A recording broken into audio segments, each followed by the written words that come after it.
ఏం మాయ చేసావే సినిమాతో యువ హృదయాలను మాయ చేసిన సమంత ప్రస్తుతం టాలీవుడ్ లో గడ్డు పరిస్థితులను ఎదుర్కొంటోంది. లేడీ ఓరియంటెడ్ సినిమాలతో సత్తా చాటుకుందాం అనుకుంటే బాక్సాఫీస్ వద్ద రిలీజ్ అయిన యశోద, శాకుంతలం చిత్రాలు ఘోర పరాజయాన్ని చవిచూశాయి.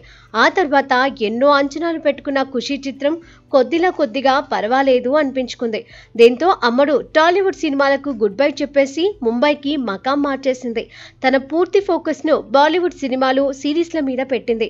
అలా గతేడాది వచ్చిన సీటాడెల్ సిరీస్ అమ్మడికి మంచి పేరునే తెచ్చిపెట్టింది.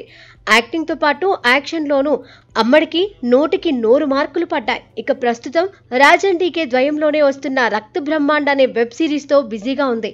అయితే ఈ అమ్మడు మళ్ళీ టాలీవుడ్ లో సినిమాలు చేయడానికి రంగం సిద్ధం చేసుకుందట.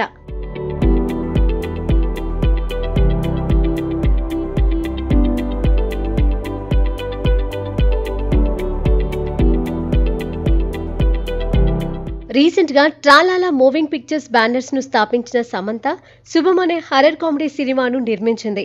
గత శుక్రవారం విడుదలైన శుభం డీసెంట్ టాక్ తెచ్చుకుంది. అయితే శుభం ప్రీ రిలీజ్ ఈవెంట్ లో అమ్మడు చేసిన వ్యాఖ్యలు ఇప్పుడు సోషల్ మీడియాలో వైరల్ గా మారాయి. ఇకపై తాను తెలుగులో కూడా సినిమాలు చేస్తానని చెప్పడంతో ఇక్కడి మేకర్స్ అందుకు తగినట్లుగా కొత్త కథలతో అమ్మడిని కలుస్తున్నారట. అయితే ఈ లిస్టులో అందరికన్నా ముందు మాటల మాంత్రికుడు త్రివిక్రమ్ శ్రీనివాస్ ముందున్నట్లుగా తెలుస్తుంది. సమంత కోసం ఒక పవర్ఫుల్ లేడీ ఓరియంటెడ్ మూవీని తెరకెక్కించాలనే ప్రయత్నంలో ఉన్నాడట. శామ్ కు ఇప్పటికే కథను కూడా చెప్పినట్లుగా తెలుస్తుంది. అయితే ఇది పట్టాలెక్కే విషయంపై మాత్రం క్లారిటీ రావాల్సి ఉంది.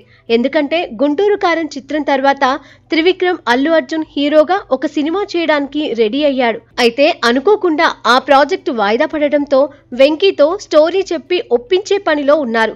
మరి ఈ 2 ప్రాజెక్టులలో ఏ ప్రాజెక్ట్ సెట్స్ పైకి వెళ్లనుందో చూడాలి. ఏది ఏమైనా సమంత మళ్ళీ తెలుగు సినిమాలలో కనిపిస్తుంది అనే వార్త ఆమె ఫ్యాన్స్ కు మంచి కిక్ ఇచ్చిందని చెప్పాలి.